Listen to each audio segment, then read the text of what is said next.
Hey everybody, Scott Yours here again, and this is another episode of the Wolf in the Neural Network. Today we're going to discuss two phone calls that I've received. One phone call from a number associated with Robert Zed of Triangle Strategies on May 18th, 2025, and another call received from a phone number associated with a James Rogers of Public Service and Procurement Canada on June 14th, 2025. Now, the first phone call that I received, I did not pick up, so I just have the incoming number. Now, in my previous communications, I had stated that I'd Google every number coming in, so anybody following this at all would know I was going to Google this number. So I go and Google it, and it comes up immediate with Robert Zed of Triangle Strategies. I go to the Triangle Strategies website, and I see right under the Triangles team, it says Jodi Posavad. Now, Jodi Posavad was the third-party HR that J.D. Irving had sent to investigate from the investigation late 2019, early 2020.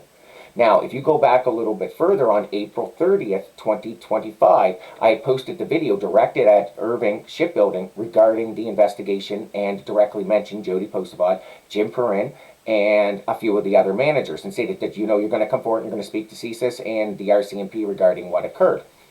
And you can go watch that video and everything there. So now, on the 18th of May, I'm now receiving this phone call from a phone number associated with Robert Zed, where people know that, of course, I'm going to Google this. So I go and Google it. I find Jodi Posavad on this website. Now, if you just think about random phone numbers and the random occurrences, if you assume there's 500,000 phone numbers in Nova Scotia, then the odds of that randomly occurring are about 1 in 500,000, right? And then having her on that page after all of this, clearly this is related. So then I went to the Wayback Machine and said, now this is an internet archiving site, so you can go back and look at what a website looked like a long time ago. You can go do it for any website, and sometimes they take snapshots. So I was able to go back as far as, I believe, April 12th, 2020, and confirm that Jodi Posavad was still listed on that site.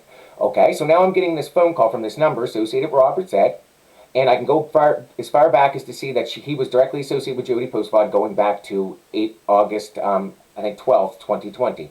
Now, why this is important is because when we did the investigation at J.D. Irving, I would send a letter on August 5th, 2020, stating that somebody will basically resign, you will step down, or I will strap a collar on your neck, parade you through the street howling. It was in context to do with all the animal behavior and the technological and ethical and security submissions that I had made.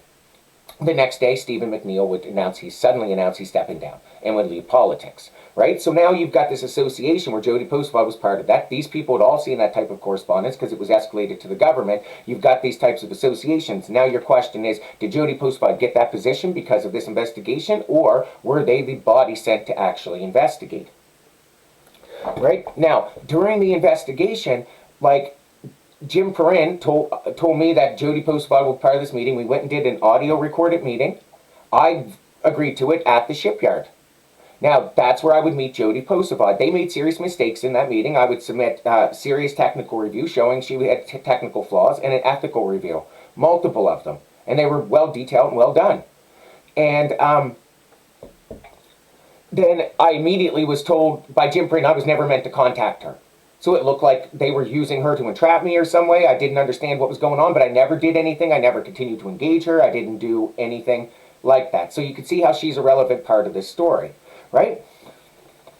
And now I'm just receiving this phone call from this number, no voicemail, nothing. And if I call them, it looks like I'm the one initiating it. They might not know anything about this, and then it'll look like I'm harassing them, right? But it could have been these parties just knowing they wanted to leave that blank call, hoping I would make a video and reacting, or making it seem like they were involved in some way, or becoming emotional or something like that. It could have easily been a third party spoofing a call to fill this information gap as well, right?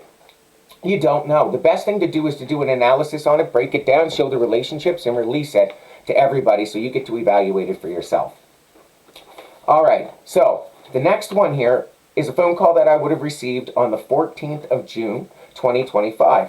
Now, like I said, in the videos and stuff, I was saying I will Google every number that comes. Right in the video I made about Irving Shipbuilding and the posts I made about Jodi Posavad and Robert Zed on Facebook and stuff, I said I Google every number. So of course any number that comes in, I'm going to Google. So I received this other phone call from this phone number, 902-220-8613, and so I immediately go and Google it. And the first search result came back on my phone with some woman, some Cormier woman, but then under her team, it matched up with the number for James Rogers. And it said he was like an administrative support for Public Services and Procurement Canada. And it specifically has a tag 2019. Now this one is much more obscure. I don't know anything about this person, don't know this Procurement Canada, don't know anything about it. However, the core issue that occurred at JD Irving that it looks like I got caught up in was between Procurement Canada, D&D, and JD Irving, Post Media, and David Pudgley's in 2019 when I was working there. So I started there February 4, 2019, and I ended there July 26, 2019.